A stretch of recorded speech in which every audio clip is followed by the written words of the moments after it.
Hashtag, I found a Beastwoman in the wreckage. She won't let me leave her side. Consciousness returned in painful fragments. First came the cold, a bone-deep, piercing cold that seemed to have replaced my blood with ice. Then the pain, a dull throb in my temple, a sharper sting across my ribs. Finally, sound. The mournful howl of wind through metal, the occasional ping of machinery cooling and contracting. I opened my eyes to the wreckage of what had been the command module of the survey ship, Wanderer. Where the viewport had once offered a panoramic view of stars, there was now a jagged hole framing a slice of pale violet sky. Crystalline snow drifted in, settling on the darkened control panels. System status.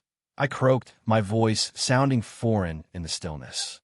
The emergency backup flickered weakly to life. Life support at 18% capacity. Estimated duration, 27 hours. Communications, offline. Navigation, offline. Hull integrity, compromised. Xylos. I'd crashed on Xylos, a frozen wasteland of a planet that had been marked for a routine geological survey. Nothing special about it, they'd said. Easy job, they'd said. I unstrapped myself from the pilot's seat and winced as my body protested. A quick inventory revealed bruised ribs, a gash on my forehead, and a badly twisted ankle. Painful, but survivable. The ship itself hadn't been so lucky. The Wanderer's belly was torn open, its systems beyond repair with the tools I had available. The emergency beacon was damaged, its signal too weak to penetrate the planet's unusual atmospheric interference. 27 hours of life support. After that, I'd freeze or suffocate, whichever came first. Unless I found shelter. I limped to the emergency locker and extracted the EVA suit. It was an older model, patched in several places, but it would have to do. I carefully sealed myself inside, wincing as the suit compressed against my injuries. Computer, any large structures or geological formations within walking distance? I asked, hoping against hope. The computer sputtered, but managed to display a topographical map.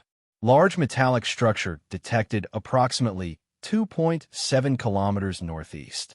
Origin unknown. A structure? On uninhabited Xylos? It was better than nothing. I gathered what supplies I could carry. A repair kit, portable heater, emergency rations, and a multi-tool, and reluctantly left the familiar confines of my ship. The surface of Xylos was worse than I'd imagined. The ground was not merely frozen, but formed of some kind of crystalline ice that reflected the weak purple light of the distant sun in disorienting patterns. Wind whipped across the open plain, carrying razor-sharp ice crystals that pinged against my helmet. The suit's external thermometer read minus 70 degrees Celsius, and falling as the sun dipped toward the horizon. I trudged northeast, each step a battle against the wind and my own failing strength. The structure gradually took shape before me. Enormous, half buried in the ice, a behemoth of dark metal that dwarfed my tiny survey vessel. As I drew closer, I could make out the unmistakable form of a ship, but unlike any I'd ever seen. It was ancient, massive, its hull marked with strange symbols partially obscured by ice. The Chimera. The name came to me suddenly, visible on a section of exposed hull. A research vessel? A colony ship? Whatever it was, it had met with disaster long ago. Finding an entrance proved challenging. The ice had formed incredible structures around the hull, creating buttresses and archways of crystal. Eventually, I located what appeared to be a maintenance hatch, partially exposed where the ice had receded. It took almost an hour of careful work with my multi-tool to force it open. Inside, the darkness was absolute. I activated my helmet lights and stepped into a world frozen in time. The corridor before me was wide, designed for heavy traffic, but now silent and still. Ice coated every surface, forming fantastical sculptures where it had dripped from the ceiling before freezing. The air was stagnant, bitterly cold, but breathable. I moved deeper into the vessel, my footsteps echoing oddly in the cavernous space. Signs of a hasty evacuation were everywhere, personal items scattered, equipment abandoned mid-use. In one room, I found what appeared to be a mess hall, with food still on plates, now preserved in ice like museum exhibits. Whatever had happened here had happened quickly. As I continued my exploration, I found a data terminal that still held a residual charge. I connected my suit's power supply, hoping to glean some information about this ghost ship. The screen flickered reluctantly to life, but the data was corrupted, offering only fragments. Project Chimera Phase 3 initiating. Genetic sequencing complete. Adaptation to extreme environment exceeding expectations. Director Chun insisting on accelerated timeline despite safety protocols. The terminal died before I could read more, the power drain. Too much for my limited resources. I pressed on, searching for a place to establish a temporary base. The ship's life support was long dead, but its thick hull provided shelter from the wind and insulation from the worst of the cold. If I could find a smaller space, I might be able to heat it with my portable unit. That was when I first heard it, a sound that didn't belong. Not the groan of metal or the whistle of wind, but something else. A scraping, deliberate sound. Then silence.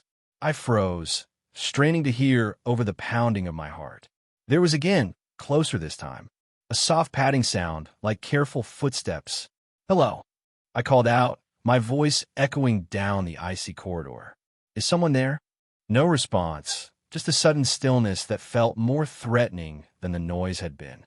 I quickened my pace, no longer methodically exploring, but seeking any defensible space. My light caught glimpses of strange rooms as I passed. Laboratories with equipment I didn't recognize, chambers with restraints, tanks large enough to hold a human. I found myself in a vast open area, perhaps once a biological research center. The ceiling soared overhead, and various platforms and workstations created a complex topography. Perfect for an ambush, my mind unhelpfully supplied. And then I saw her. She dropped from an overhead conduit, landing with impossible grace on a platform about 20 feet ahead of me. Even in my terror, my first thought was how beautiful she was.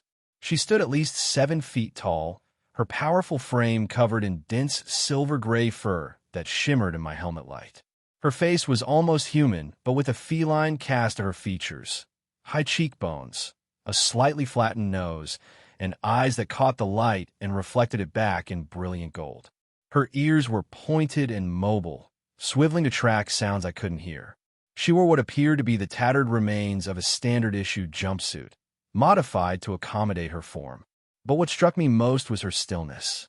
She stood perfectly motionless, watching me with those unblinking golden eyes, her only movement the slight twitching of her tail. I took a step backward. She matched it, moving forward. "I'm not here to hurt you," I said, raising my empty hand slowly. "My ship crashed. I'm just looking for shelter." Her head tilted slightly, and I had the distinct impression she understood me. A low growl emanated from her throat, not immediately threatening, but a clear warning. I tried to edge around her, seeking another exit. She moved with liquid speed, blocking my path again. This continued for several minutes, me attempting to find a way past, her thwarting each attempt with minimal effort. She wasn't attacking, but she was very clearly establishing that I would go nowhere without her permission. Finally, I stopped moving and simply stood there, exhaustion and pain overcoming my fear. "What do you want from me?" I asked, too tired to be frightened anymore. She approached then, moving with that same uncanny silence. I held my ground, though every instinct screamed to run. She circled me once, twice, examining me from all angles. Then, with deliberate slowness, she reached out and touched my helmet, her clawed fingers tracing the manufacturer's logo etched into the side. Her eyes met mine through the visor, and I saw intelligence there, and wariness, and something else I couldn't name. Whatever she was, whoever she was no animal. She gestured for me to follow and turn away, clearly expecting compliance. With no better options, I limped after her, deeper into the frozen heart of the Chimera. I had found shelter from the cold, but as I followed this strange being through the labyrinthine passages, I couldn't shake the feeling that I had traded one kind of danger for another far more complex. The Beastwoman led me through a dizzying series of corridors and chambers, moving with the confidence of someone navigating familiar territory. I struggled to keep up, my injured ankle protesting with each step. Finally, we entered what appeared to be a small crew quarters that she had adapted into a den of sorts. The room was surprisingly warm, a stark contrast to the ice-coated corridors. In the center sat some kind of modified heating unit, cobbled together from ship parts. Scattered around were various items she had collected: tools, fabric scraps, containers, and what looked like technical manuals with pages torn out and arranged in peculiar patterns on the walls. She gestured for me to sit on a makeshift bed of fabric and insulation material. I hesitated, then slowly removed my helmet, wincing as the warm air hit my cold-numbed face. "My name is Kale," I said, pointing to myself. "Kale Nevitt." She watched me intently, but made no attempt to respond in kind. I was about to try again when a violent tremor shook the ship. Dust and ice particles rained down from the ceiling. The Beastwoman's ears flattened against her head, and she growled, looking up sharply. "What was that?" I muttered, more to myself than to her. She moved to a small viewport that I hadn't noticed, wiping away frost with her hand. I joined her, careful to keep some distance between us. Outside, the violet sky had darkened to a deep indigo, and what I had taken for ordinary snow was now clearly something else entirely. A storm of crystalline particles that seemed to move with unnatural purpose, swirling and cutting into the ice below with audible shrieks. "Crystal storm," I said, recognizing the phenomenon from my pre-mission briefing. These storms were why Xylos had never been properly surveyed. They could strip the flesh from bone in minutes and played havoc with electronics. The ship shuddered again as the storm intensified. A section of ceiling nearby groaned ominously, ice cracking along structural weaknesses. The Beastwoman grabbed my arm, the first time she had deliberately touched me, and pulled me away from the viewport just as a chunk of ceiling crashed down where we had been standing. Her strength was astonishing. She moved me as effortlessly as one might move a child. The heating unit sputtered and died as the room's power conduit was severed by the falling debris. The temperature began to drop immediately. "We need to find another shelter," I said, reaching for my helmet. "Somewhere deeper in the ship, away from the outer hull." She shook her head vehemently, pointing at the broken heater, then at me. "I understood. You wanted to fix it?" A nod, quick and decisive. I examined the unit. The power connection was severed, but the internal components seemed intact. "I need to reconnect it to a power source. Do you know where I can find one?" She led me to a wall panel and ripped it open with her claws, revealing a tangle of ancient wiring. I set to work, my engineer's training taking over.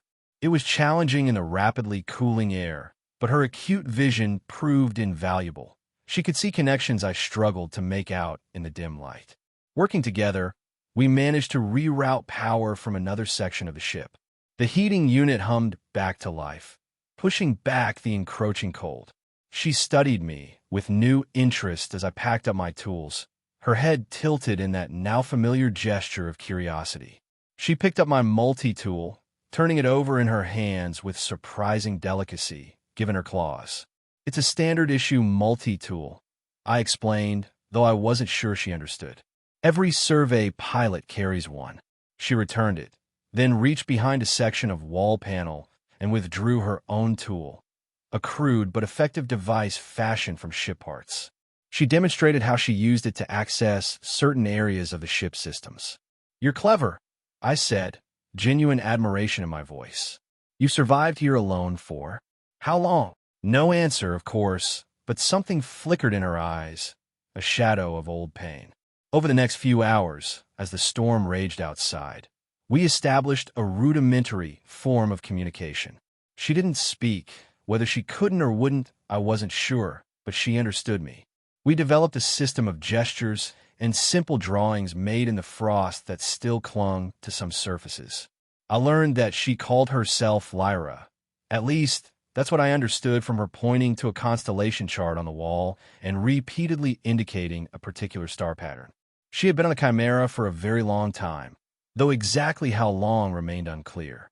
Through our makeshift communication, I gathered that she needed my help with more than just the heater. A section of the ship that contained something important to her had been sealed off after a previous structural collapse.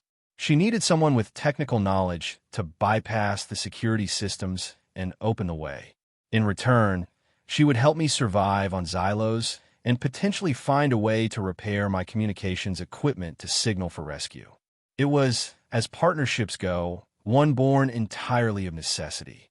But as we huddled in that small, warm space while death howled outside, I found myself grateful for her presence, dangerous and mysterious though she might be.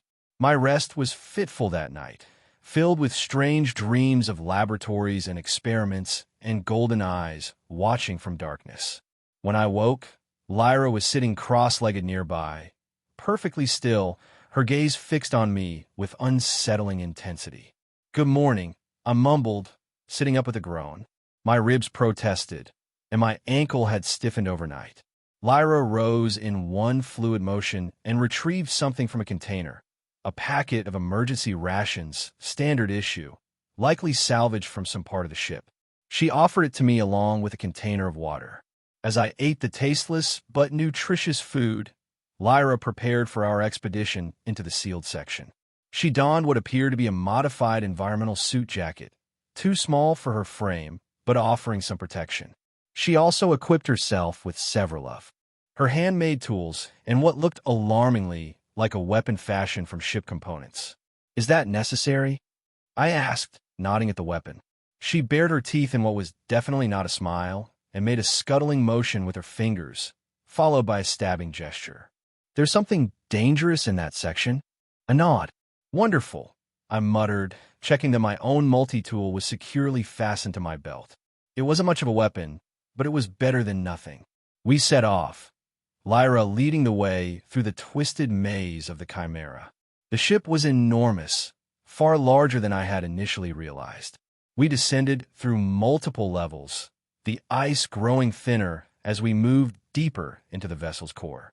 At one point, we passed through what must have been the main research laboratory. Despite the damage and decay, the equipment was like nothing I'd seen before, advanced even by current standards, which made it revolutionary for its era. Most chilling were the examination tables with restraints and the large cylindrical tanks that lined one wall, some cracked open, others still ominously intact, their contents hidden by frosted glass. Lyra moved through this room quickly, her posture tense, ears flat against her head.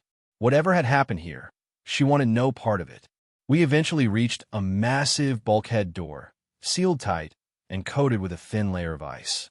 A security panel nearby still showed signs of life, a dim red light pulsing slowly. Lyra pointed at the panel, then at me. I examined it carefully. "This is a high-security lock. Whatever's behind here, they didn't want it getting out or anyone getting in." She growled softly, impatient. All right, I'll try." I connected my suit's power supply to the panel and used my multi-tool to access its circuits. The system was old but sophisticated. After several failed attempts, I managed to bypass the main security protocol and access the emergency override. "I think I've got it," I said, as the panel flickered from red to amber. "But I'm not sure this is a good idea. Whatever they locked away." I didn't finish my sentence. A deafening alarm suddenly blared throughout the ship, and the security panel flashed warning symbols. "Perimeter breach detected. Security Protocol Alpha engaged."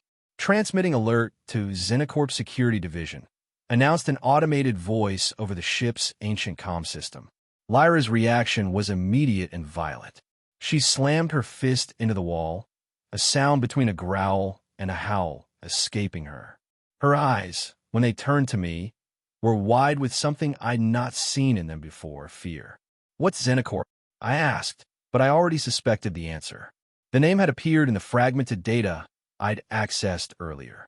The bulkhead door began to open with a groan of protesting metal, but Lyra was no longer interested in what lay beyond it. She grabbed my arm and pulled me back the way we'd come, her movements urgent. We had barely made it back to the main laboratory when a new sound reached us, the unmistakable whine of small aircraft. Through a viewport, I caught glimpses of sleek, insectal drones descending through the violet sky, their movements precise and predatory as they converged on the Chimera. "They're coming for you, aren't they?"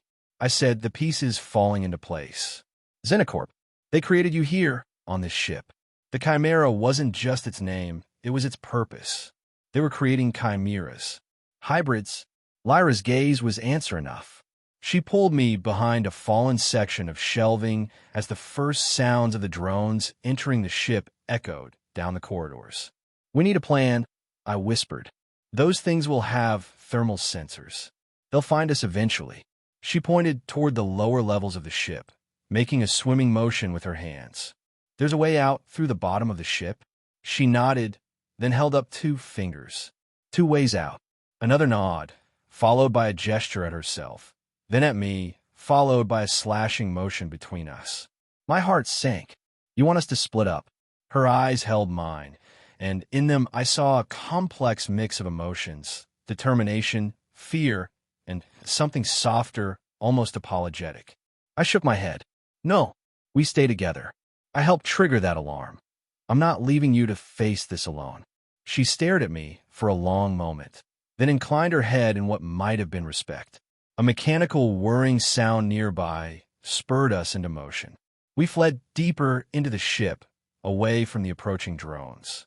Lyra moved with preternatural speed and silence, pausing occasionally to let me catch up. The drones were methodical in their search, moving in patterns that suggested they were mapping the ship as they hunted. They weren't simply looking for Lyra. They were documenting everything, gathering data. This wasn't just a retrieval mission. It was a full research operation. We evaded them for hours, ducking into maintenance shafts, doubling back through parallel corridors, and at one point hiding in a refrigeration unit that had long since failed but still masked our heat signatures. During a brief respite in what appeared to be a storage bay, I asked the question that had been burning in my mind. "Why didn't you leave? All this time on this ship alone. You could have taken a shuttle, escaped." Lyra looked at me for a long moment, then deliberately reached down and pulled up her pant leg. Around her ankle was a metal band, its inner surface studded with small nodules that looked painfully embedded in her skin. A light on its surface pulsed in time with her heartbeat. "A restraint?" I asked, leaning closer to examine it. "Some kind of tracker?" She pointed her head, then made an exploding gesture. "It's rigged to kill you if you leave the ship." I translated, horror growing in my stomach. A dead man's switch keyed to the Chimera's perimeter. She nodded, her expression grim. "Can I look at it?" I asked, reaching for my multi-tool. "Maybe I can." A drone burst through the ventilation shaft above us, its sensors swiveling wildly. Without hesitation, Lyra threw herself at it, claws extended. The drone fired some kind of stun charge, but she twisted midair, avoiding the worst of it. She tore into the machine with terrifying efficiency, ripping out its core processors. But the damage was done. An alert had been sent. More would come. "Run," I urged, pulling her away from the destroy drone. We fled deeper into the ship, the sounds of pursuit growing behind us. Lyra led me to what appeared to be a massive data core, the central brain of the Chimera. Unlike most of the ship, this area showed signs of ongoing maintenance. Lyra had kept it functioning for reasons I couldn't fathom. She gestured for me to access the main terminal while she barricaded the door behind us. The system was complex but operational. I navigated through security layers, many of which had been previously bypassed, presumably by Lyra over the years. What I found confirmed my worst suspicions. The Chimera had been Xenocorp's most ambitious black site research facility, a place where they could conduct experiments far from regulatory oversight. Project Chimera's goal was to create the perfect biological weapon, soldiers engineered to survive in environments too hostile for normal humans, with enhanced strength, senses, and healing abilities. Lyra, Subject L7R4 according to the files, was one of their few successes, adapted specifically for cold environment operations. The files contained footage of her performing training exercises, enduring tests that bordered on torture, and undergoing surgical modifications without anesthesia. The ship had been abandoned following a containment breach. Another subject, less stable than Lyra, had broken free and damaged critical systems. In the chaos, most of the research team evacuated, triggering the ship's lockdown protocols and leaving Lyra trapped inside, contained by the ankle device that would kill her if she attempted to leave the Chimera's immediate vicinity. The final logs indicated that Xenocorp had intended to return with a specialized team to retrieve their assets once the situation stabilized. But something had intervened, perhaps corporate restructuring, financial problems, or simply the passage of time causing the project to be forgotten. Until I had inadvertently awakened the ship's long-dormant security system and alerted them to the continued existence of their valuable property. "Lyra," I said, turning to her with newfound understanding, "I'm so sorry for what they did to you." Her expression remained stoic, but something in her eyes softened momentarily. A crash against the barricaded door jolted us back to our immediate danger. "We need to get that thing off your ankle," I said, pointing to the restraint. "These files might contain the deactivation codes." I searched frantically through the database while Lyra reinforced our makeshift barricade. The drones were becoming more aggressive, no longer concerned with stealth. They were trying to flush us out, hurt us somewhere. Finally, I found a section on the containment devices. The deactivation required a specific sequence sent through a properly encoded transmitter, equipment we didn't have. But there was a manual override in case of equipment failure, a specific point where the circuitry could be short-circuited without triggering the kill switch. It was risky, requiring precise timing and steady hands. One mistake would kill her instantly. "I think I can disable it," I told her, "but it's dangerous. If I make a mistake..."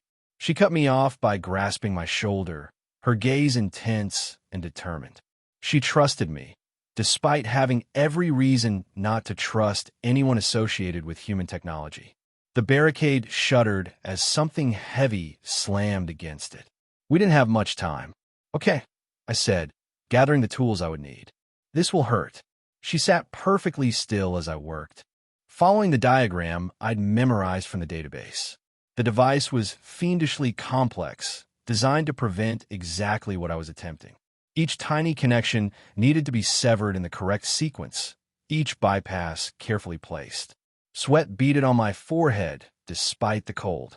Outside, the sounds of our pursuers grew louder. The barricade wouldn't hold much longer. "Almost there," I murmured, making the final connection.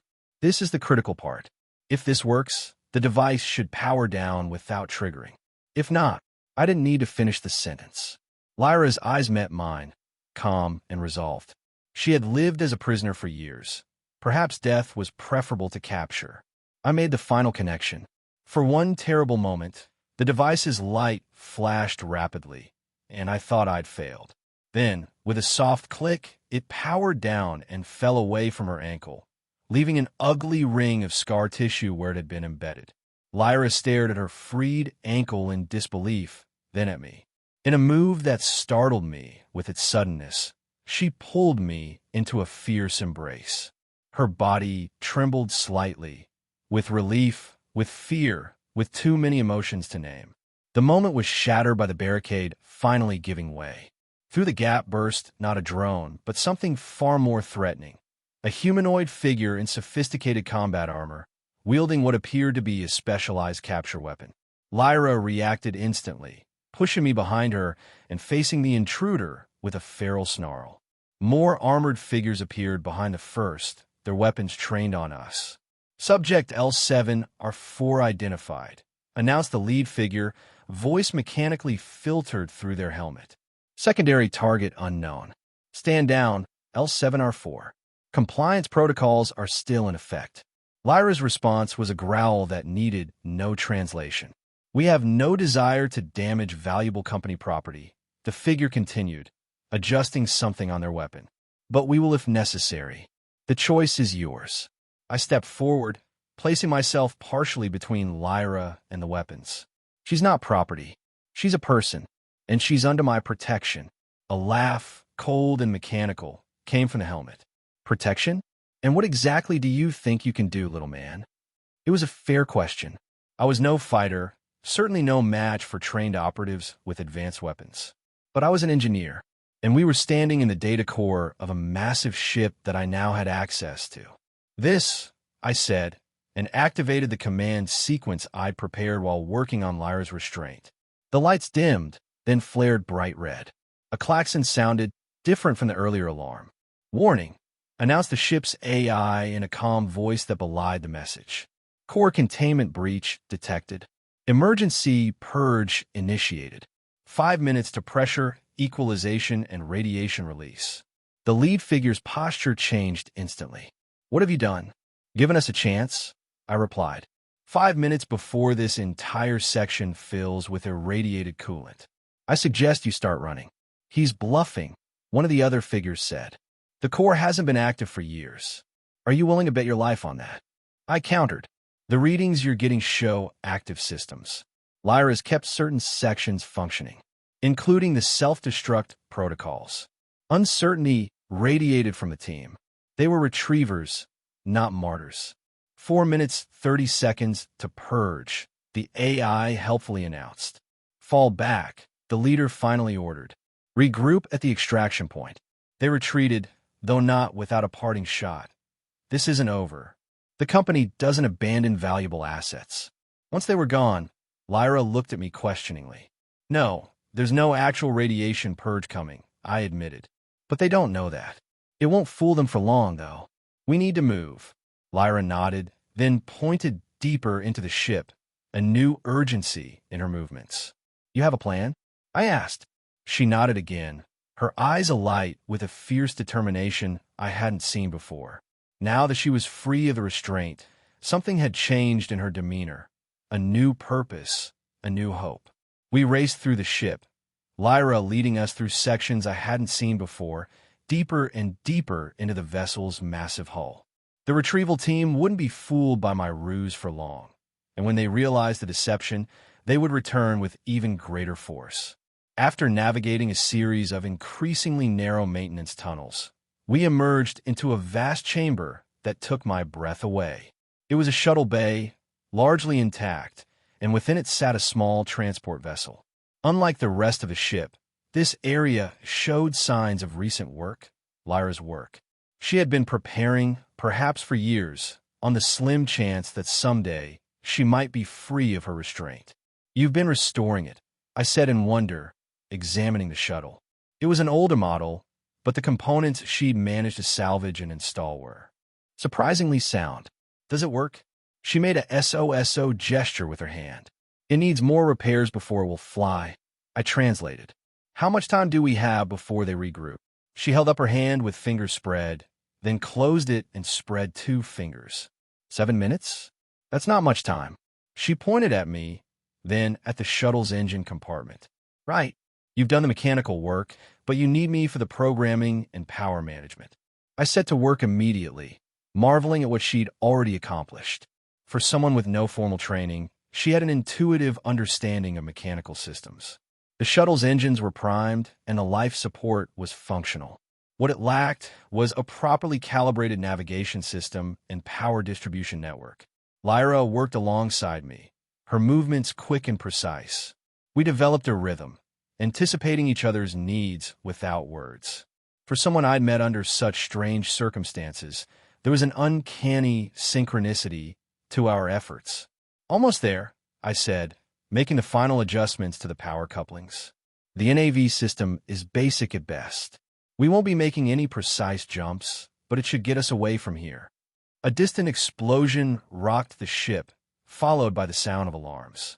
"They're coming back," I said unnecessarily, "and they're not being subtle anymore." Lyra pointed to the shuttle bay doors, which remained sealed. "Can we open them manually?" I asked. She nodded, moving to a control station at the side of the bay. She began inputting a sequence, but halfway through, the console sparked and died. "They're cutting power to trap us," I realized. "We need to override the door mechanism directly." The bay doors had a manual release, but it would require someone to remain outside the shuttle to operate it. One person could escape. The other would be trapped with the approaching retrieval team. Lyra and I came to this realization simultaneously. Our eyes met, a silent understanding passing between us. "No," I said firmly. "We leave together or not at all." She shook her head, pointing at me, then at the shuttle, her meaning clear. "I should go." "That's not happening," I insisted. "There has to be another way." Another explosion, closer this time. They were systematically destroying sections of a ship, probably to prevent any further attempts at subterfuge on our part. I examined the bay door mechanism frantically. If we reroute power from the shuttle's auxiliary systems, we might be able to jumpstart the door controls just long enough to get them open. It would drain our reserve power, but the main engines should still have enough for liftoff. Lyra nodded her approval, and we set to work on this desperate plan. I connected the shuttle's power cells to the door mechanism while Lyra kept watch for the approaching team. "Ready?" I asked when the jury rig connection was complete. She nodded, moving to the shuttle's entrance ramp. "On 3. 1, 2, 3. I activated the connection. The bay doors groaned and began to slide open, revealing the violet sky of Xylos beyond. Snow and ice crystals swirled into the bay on a bitter wind. "It's working!" I shouted over the noise. "Let's go." We ran for the shuttle, but just as we reached the ramp, a weapon's discharge scorched the metal next to us. The retrieval team had arrived, and they were done with subtlety. "Inside!" I yelled, pushing Lyra ahead of me. She darted up the ramp with her inhuman speed, but I wasn't as quick. A second shot caught me in the leg, sending me sprawling on the ramp. The pain was immediate and overwhelming, but through it, I was aware of Lyra turning back, her eyes wide with alarm. She bounded back down the ramp as more shots peppered the area around us.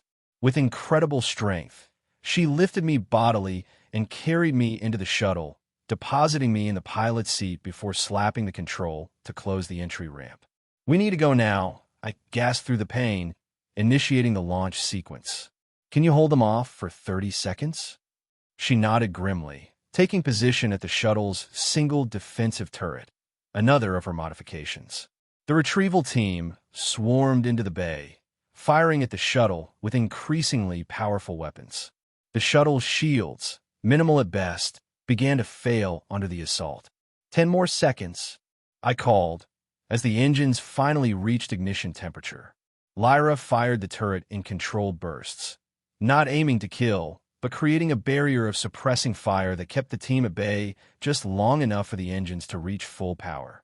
"Hold on," I shouted, engaging the thrusters. The shuttle lurched forward, scraping against the bay doors that weren't quite fully open. Metal screamed against metal as we forced our way through the gap, the hull protesting the abuse. One final, violent shudder, and we were free, bursting out into the violet sky of Xylos with the damaged Chimera falling away. Behind us, several smaller pursuit craft detached from the retrieval team's main vessel, their sleek forms cutting through the atmosphere after us. Our shuttle, old and patched together as it was, couldn't hope to outrun them in a straight chase. "We need somewhere to hide," I muttered, scanning the readouts. My leg throbbed where the energy weapon had struck, but I forced myself to focus. "The storm. We can use the crystal storm to lose them." Lyra looked at me sharply, her expression questioning my sanity. "I know it's dangerous," I acknowledged, "but they won't follow us in there. Their ships are too valuable." After a moment of consideration, she nodded, moving to the co-pilot's seat. She pointed to the navigation screen, then traced a path toward the massive crystal storm that was visible on the horizon, its swirling clouds a menacing purple-black against the paler sky. I guided our shuttle toward the storm's edge, pushing the engines as hard as I dared. The pursuit craft gained on us with every passing second. Warnings flashed across our console as they locked weapons systems on our vessel. Almost there, I encouraged as much to myself as to Lyra. "Just a little closer." The first shot from the pursuit craft grazed our port side, sending us into a momentary spin that I struggled to correct. Lyra's reflexes proved faster than mine. Her hands moved over the stabilizer controls with practiced precision, riding our course. We plunged into the outer bands of the storm, and immediately the shuttle began to shake violently. Crystal particles pinged against the hull like thousands of tiny bullets. The navigation systems went haywire, unable to penetrate the storm's electromagnetic interference. "I can't see anything," I shouted over the din. Lyra tapped her eyes, then pointed forward. Of course, her enhanced vision. She could see what I couldn't. I relinquished control to her, focusing instead on keeping the engines from overloading as they strained against the storm's fury. The vibrations were so intense that they threatened to tear the shuttle apart, rivets popping from seams, warning lights flashing across every system.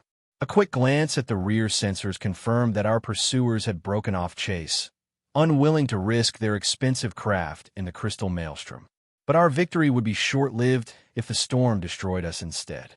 Lyra piloted with an almost preternatural intuition, finding paths of lesser resistance within the storm, areas where the crystal density momentarily decreased.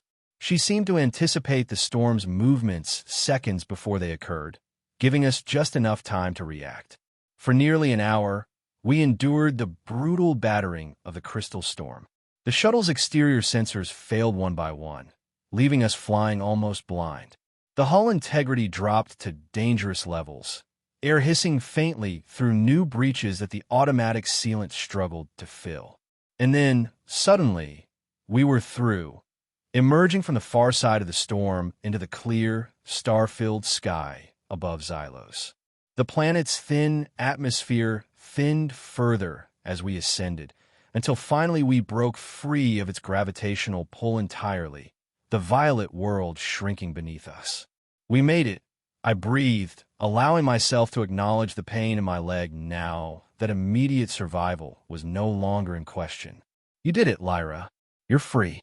She turned to me, and for the first time since we'd met, her face relaxed into what might almost be called a smile, a baring of teeth that contained more joy than menace. She reached out and squeezed my shoulder, a gesture of gratitude and shared triumph.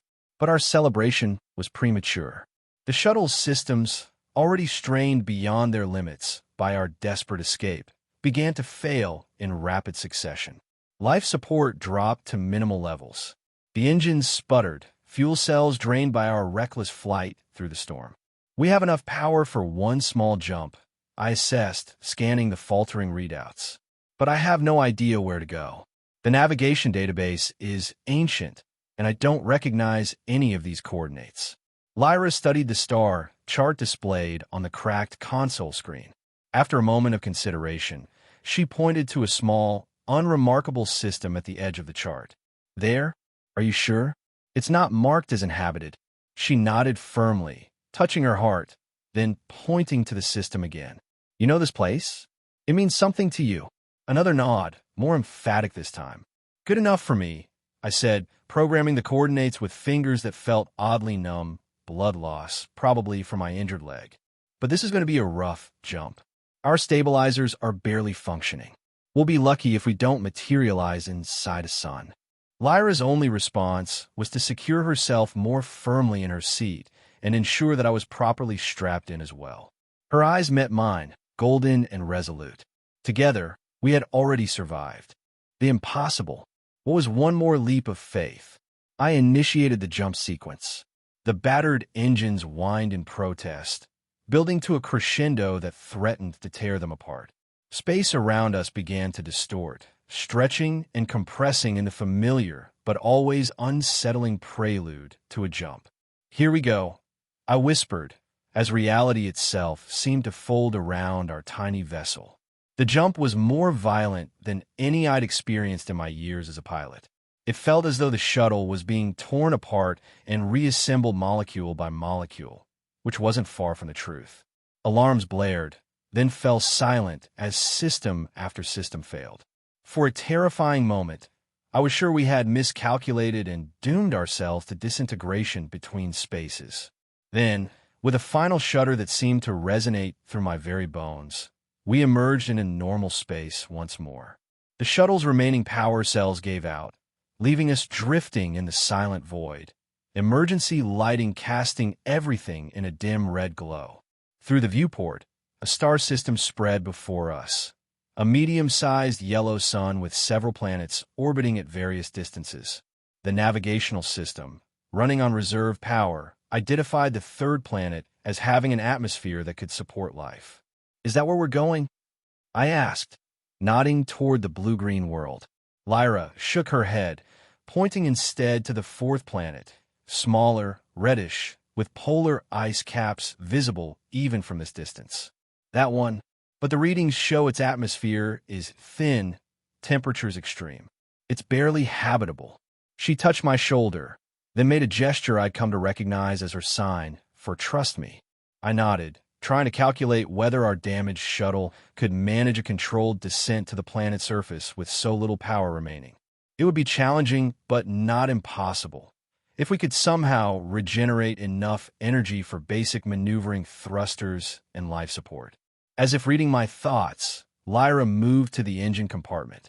Over the next several hours, as we drifted slowly toward the red planet, she worked tirelessly, rerouting power, bypassing damaged systems, and cobbling together solutions that wouldn't have occurred to me despite my technical training. I helped where I could, but my injury limited my mobility, and I found myself slipping in and out of consciousness as blood loss and exhaustion took their toll. During one of my lucid periods, I asked the question that had been nagging at me. "Why this place? What's waiting for us there?" Lyra paused in her work, her expression growing distant. She made a series of gestures that I struggled to interpret. Something about others, about home. "There are more like you?" I guessed. "Others who escaped from Xenocorp?" She nodded, though her expression suggested it wasn't quite that simple.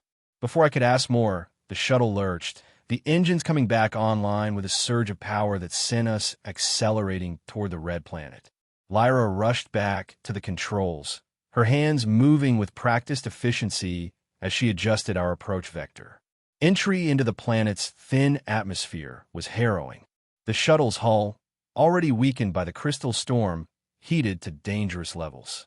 Pieces of the outer plating tore away, flaming briefly before disintegrating. The cabin filled with smoke as circuitry overloaded and melted. Lyra fought with the controls, using every trick and instinct at her disposal to keep us from burning up entirely or smashing into the rocky surface below. I clung to consciousness, monitoring what few systems still responded, calling out warnings when critical thresholds were crossed. Our landing, if it could be called that, was more of a controlled crash. We skidded across a vast red plain, leaving a trench of disturbed soil in our wake, before finally coming to rest at the base of a cliff face. Silence fell, broken only by the pinging of cooling metal and the distant howl of thin wind across the planet's surface. Emergency oxygen masks deployed, providing us with breathable air in the planet's carbon dioxide-rich atmosphere. "We made it," I croaked, tasting blood. "We actually made it." Lyra unbuckled herself and moved to check on me. Her own body bore new injuries from our crash landing. Cuts and bruises that leaked dark blood, a gash across her forehead that would have killed a normal human.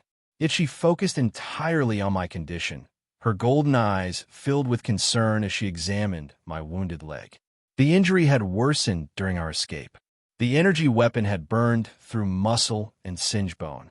Without proper medical attention, infection would set in soon, if it hadn't already. Lyra seemed to reach the same conclusion. She secured an oxygen mask to my face, then carefully lifted me from the pilot's seat. Despite her own injuries, she carried me as if I weighed nothing, navigating through the shuttle's damaged interior to the exit hatch. The hatch refused to open automatically, the mechanism destroyed in the crash. Lyra set me down gently, then forced it open with her bare hands, the metal groaning as it yielded to her strength. Outside, the landscape was eerily beautiful. Red stone and soil stretching to the horizon, massive rock formations rising like sentinels against a salmon-pink sky. The air was thin and cold, whipping around us in gusts that carried fine red dust. Lyra lifted me again, securing my oxygen mask before beginning to walk away from the ruined shuttle. I wanted to ask where she was taking me, but exhaustion and pain overwhelmed me, dragging me down into darkness. I drifted in and out of consciousness as Lyra carried me across the alien landscape. Time lost meaning. It could have been hours or days. Sometimes I was aware of her stopping to rest, of her checking my wound and giving me water from a container she'd salvaged from the shuttle.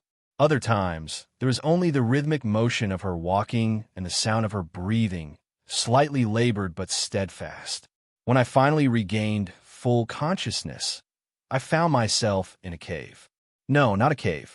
A structure built into the rock face, its entrance disguised to blend with the natural formations. Artificial lights cast a warm glow over what appeared to be a living space, sparse but functional, with salvage technology integrated with handmade furnishings. I lay on a sleeping platform, my leg bandaged with unfamiliar materials. The pain had receded to a dull throb, suggesting some kind of medication had been administered. My breathing came easier, though I still felt the thinness of the atmosphere. Lyra, I called, my voice rough from disuse. Movement from an adjoining space. Lyra appeared, but she wasn't alone. Behind her stood another figure, similar in some ways, but distinctly different. This one was shorter, with tawny-colored fur patterned with darker spots. Features more feline than Lyra's wolf-like aspect.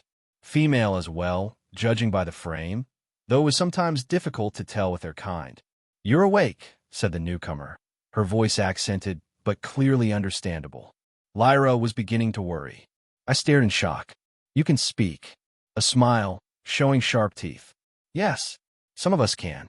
Lyra chooses not to, for her own reasons. Lyra moved to my side, checking the bandages on my leg with gentle hands. Her eyes met mine, conveying concern without words. "Thank you," I said to her, "for everything, for bringing me here." I looked back to the other creature. "And you are?" "My name is Naya, and you are in the refuge, one of several settlements where those like us live free from those who created us." "How many of you are there?" I asked, trying to process this revelation. "Here, 23. Across all settlements? Perhaps 200. Not all from the same projects or corporations, but all created to serve and discarded when no longer convenient." I thought of the files I'd read on the Chimera, of the casual cruelty with which Xenocorp had treated Lyra and others like her. "I'm sorry for what was done to you. All of you." Naya tilted her head, studying me with eyes of deep amber. An unusual sentiment from a human. "Kale helped me escape," Lyra said, her voice so unexpected that I jerked in surprise. It was deeper than Naya's, with a slight rasp, as if rusty from disuse. "He removed the restraint. He fought for me. He was wounded protecting me." "So I see," Naya replied, her tone warming slightly. "Then you're welcome here, Kale. Once you have recovered, we could discuss your future." "My future? This world is remote, unmarked on most charts. We've taken precautions to ensure it stays that way. Few humans know of our existence, and we prefer to keep it so. Those who find us face a choice: stay and live by our laws, or have their memories of this place removed before being returned to human space." The implication was clear. I would not be leaving with my knowledge intact unless I chose to remain permanently. Naya left us alone after that revelation, giving me space to process the situation. Lyra remained by my side, her presence somehow reassuring despite everything. "You can speak," I said at last, still marveling at this discovery. She nodded. "It hurts. Sometimes. Here." She touched her throat, then her temple. "Memories." I understood. The trauma associated with her captivity, with the experiments performed on her, had linked speech with pain in her mind. Her silence had been a form of self-protection. "You don't have to speak for me," I assured her. "We communicate well enough without words." A ghost of a smile crossed her features. "True." She paused, struggling visibly with forming the next words. "Will you stay?" It was the question, wasn't it? Could I give up my life, my career, everything I'd known, to remain on this remote world among beings not of my kind? Never again to walk the busy streets of a human colony or feel the familiar gravity of Earth? But then, what was waiting for me out there? A solitary existence piloting survey vessels through empty sectors of space. No family, few friends, nothing that couldn't be replaced or forgotten. And here was Lyra, someone who had trusted me when she had every reason not to. Someone who had carried me across an alien landscape when she could have left me to die. Someone who spoke painful words because she wanted to know if I would remain at her side. Yes, I said, the decision suddenly clear and simple. I'll stay. Relief washed over her features. She reached out, hesitantly at first, then with more confidence, and took my hand in hers. Her palm was warm against mine, the fur soft, the claws carefully retracted. Good, she said, the single word carrying the weight of promise. In the days that followed, as my legs slowly healed, I learned more about the refuge and its inhabitants. They were a mixed group, some, like Lyra, created for military applications in hostile environments, others designed for labor in toxic conditions, still others intended as exotic companions for the wealthy. All had escaped or been abandoned, finding their way here through a network of sympathizers and pure chance. They had built a society that utilized their various enhanced abilities while accommodating their differences.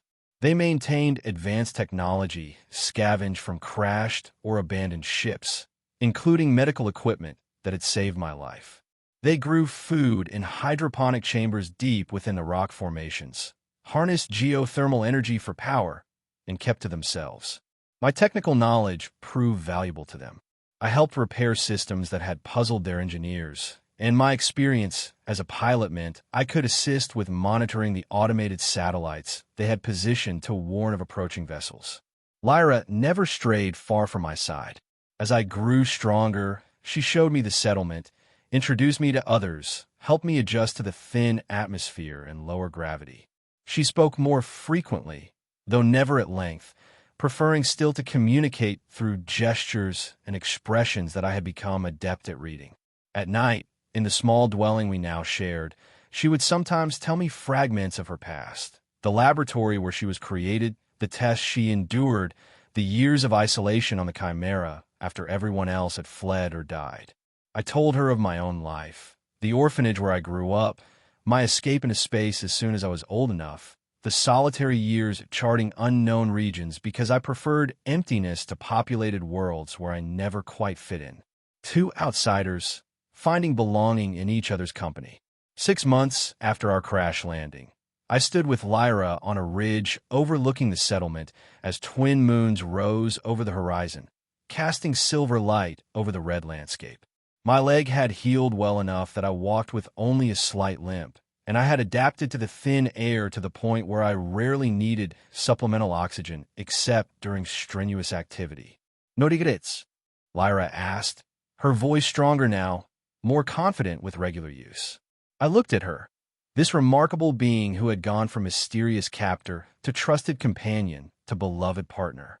In the moonlight, her silver gray fur seemed to glow, her golden eyes reflecting the stars above us. "None," I answered truthfully, though I do wonder sometimes what happened to the retrieval team. "Whether Xenocorp is still looking for you." She shrugged, a gesture she'd adopted from me. "They will always look, but they will not find. And if they do..." Her gaze hardened, reminding me briefly of the fierce creature I'd first encountered in the frozen corridors of the Chimera. "Then we fight. Together. As always." I nodded, slipping my hand into hers. Together. We stood in comfortable silence, watching the moons rise higher. I had once been a solitary wanderer, charting empty spaces for a corporation that valued the data I collected more than the person collecting it. Now I was part of something, a community, a partnership, a future being built one day at a time.